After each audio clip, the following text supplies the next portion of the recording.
तक हमारे पास कोई म्यूनसिपालिटी का आदमी या किसी और की हुकूमत का कोई आदमी नहीं आया। हमारे गांव 2-4 गांव हम इकट्ठे बैठे हैं, सारे पानी के अंदर डूबे हुए, पानी पानी है, चारों तरफ पानी है, न रोटी है न कुछ छत्ते, हमारे पर कुछ भी नहीं है सर। हम बहुत तंग में हैं, ऐसी हमारी हालत है, हम कुछ बोल भी नहीं सकते। इनको खाना नहीं है, हम किधर जाएं सर। इससे अच्छा तो हमारे पास पहले इमरान खान था, वो हम कम से कम बिस्मिल्लाहिर्रहमानिर्रहीम।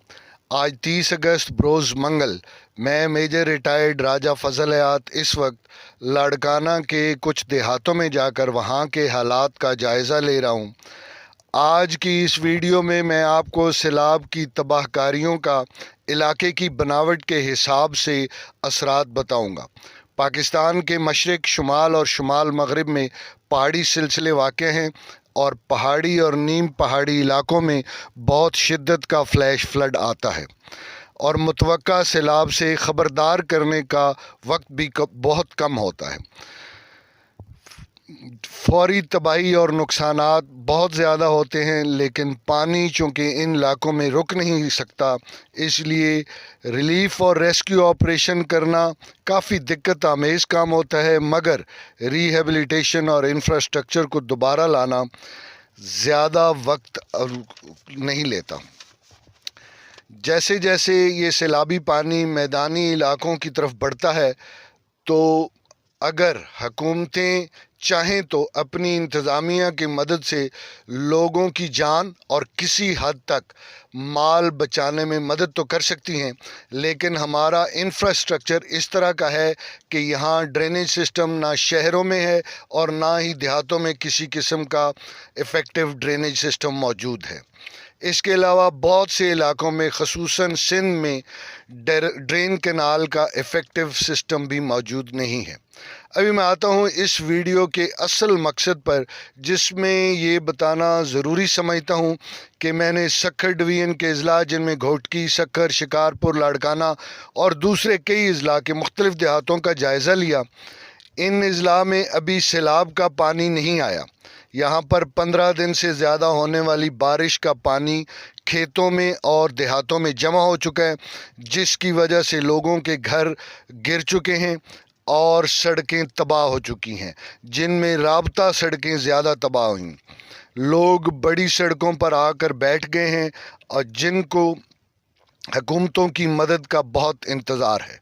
सबसे बढ़कर वॉलंटियर्स को मैंने देखा जो यहाँ पे बहुत सारा काम कर रहे हैं, बहुत सारी तंजीमें जो लोगों की मदद कर रही हैं, और इंशाअल्लाह वॉलंटियर्स और इन तंजीमों और हुकूमतों की कोशिश से ये लोग, मुझे उम्मीद है कि जल्द अपने घरों को लौटेंगे। जो मसला सैलाब या बारिश के पानी की वजह से आने वाले दिनों में मुश्किलात में इजाफ़ा करेगा, वो मेरी नज़र में वो खेतों में बारिश का खड़ा हुआ पानी है, जिसकी वजह से ज़राअत के ऊपर बहुत बुरे असरात मुर्तकिब होंगे। सिंध के लाखों एकड़ में 4 से 5 फुट तक का पानी मौजूद है, जो आने वाले 3 से 4 महीनों तक खुश्क नहीं हो सकता। और अगर खुदा न खास्ता ये जो रेले पीछे तौसा या गुडू बैराज पे हैं, वो अगर दरियाए सिंध में इसी रफ्तार से आते हैं और सैलाब आ गया, तो ये वक्त 5 से 6 महीने तक भी जा सकता है। और जो लोग काश्तकारी और ज़राअत को समझते हैं, इन्हें पता है कि जब तक ज़मीन वत्तर ना हो, आने वाली फसल, अगली फसल काश्त नहीं की जा सकती। अगली मुतवक्का बड़ी फसल गंदम है, जो 15 अक्टूबर से 15 नवंबर के दरमियान काश्त होनी है। वो इस वक्त तक तो नामुमकिन लग रही है। अगर 15 नवंबर तक गंदम काश्त ना की जा सके, तो फिर सर्दी बढ़ने की वजह से गंदम की फसल ना हो सकेगी। इसके असरात ना सिर्फ सिंध के बासियों बल्कि पूरे मुल्क पर होंगे। एक बात और मैं बताता चलूं कि सिंध में हारी सिस्टम है। यहाँ फसल पर होने वाला आधा ख़र्चा हारी उठाता है और आधा ज़मींदार या वडेरा उठाता है।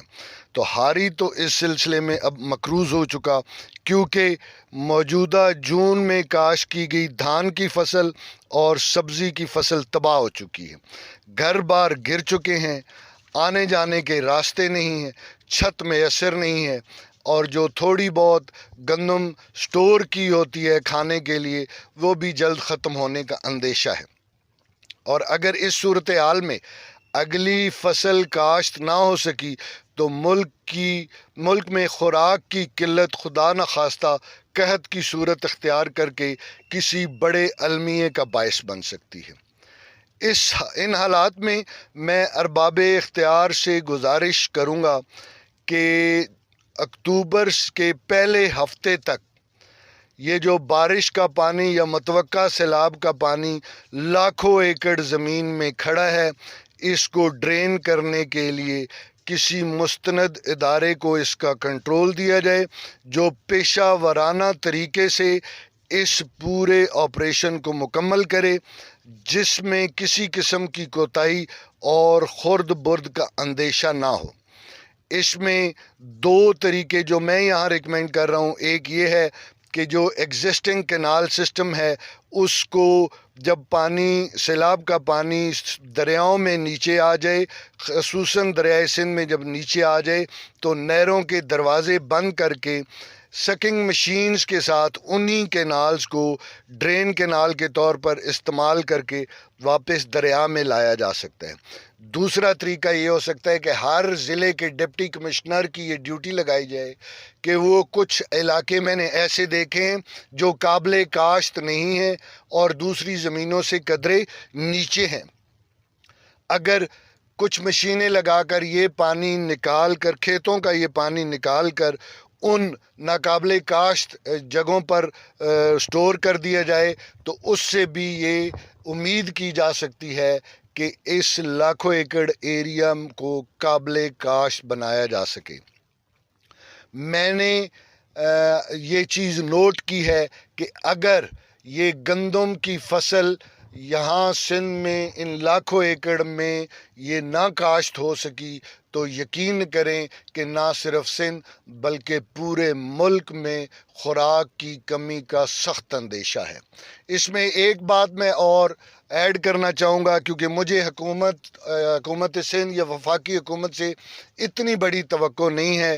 میں نے دیکھا ہے کہ یہاں کے غریب غربا کاشتکار ہاری لوگ پیپلز پارٹی سے بدظن ہو چکے ہیں، اور یہ وہ موقع ہے جب وہ عمران خان کو ایک مسیحا کی شکل میں دیکھ رہے ہیں، اور خان صاحب کو چاہیے کہ اپنے کارکنان میں شامل سب کو یہ اس ڈیوٹی پہ لگائیں کہ ہم سندھ کے اندرون سندھ کے ان غریب ہاریوں کی اس مشکل وقت میں مدد کریں تاکہ ان کی زندگیوں میں بھی بدلاؤ آئے، ان کو بھی احساس ہو، وہ بھی خان صاحب کے پیچھے اس قوم کی طرح چلیں۔ جب یہاں پر صوبائی حکومت خان صاحب اسٹیبلش کر لیں گے تو ان کی زندگیوں میں ایک واضح تبدیلی آئے گی، کیونکہ اس وقت ڈیم بنانے اور ڈیم کے اوپر ڈسکشن نہیں کرنی چاہیے، کیونکہ ابھی یہ وقت اس مصیبت کو نکالنے کا ہے۔ جب اس مصیبت سے جان چھٹ جائے اس کے بعد جب اگلی حکومت انشاءاللہ خان صاحب بنائیں تو سب سے پہلے ڈیمز پر توجہ دیں۔ ہم بارشوں کے اعتبار سے دنیا میں 100ویں سے بھی بعد کے ملک میں آتے ہیں، لیکن ہمارا انفراسٹرکچر اور ہماری آبادیاں اس طرح سے بنائی گئی ہیں کہ 100ویں نمبر کے بعد بھی بارش کا سسٹم آنے کے باوجود ہمارے علاقوں میں سیلاب بہت زیادہ آتا ہے۔ یہ سیلاب کی زیادتی کم اور ہماری پلاننگ میں کوتاہیاں زیادہ نظر آ رہی ہیں، اس کے اوپر بھی مستقبل میں غور کیا جائے، لیکن فی الفور یہ کھیتوں سے پانی کو ڈرین کرنا بہت ضروری ہے۔ امید ہے کہ ارباب اختیار اور خان صاحب میری ادنا سی بات پر دھیان دیں گے اور ہم اس بات پر عمل کرتے ہوئے اگلے سال کا جو خوفناک خوراک کی کمی کا ایک بحران ہماری زندگیوں میں آ سکتا ہے اس سے بچ سکتے ہیں۔ شکریہ۔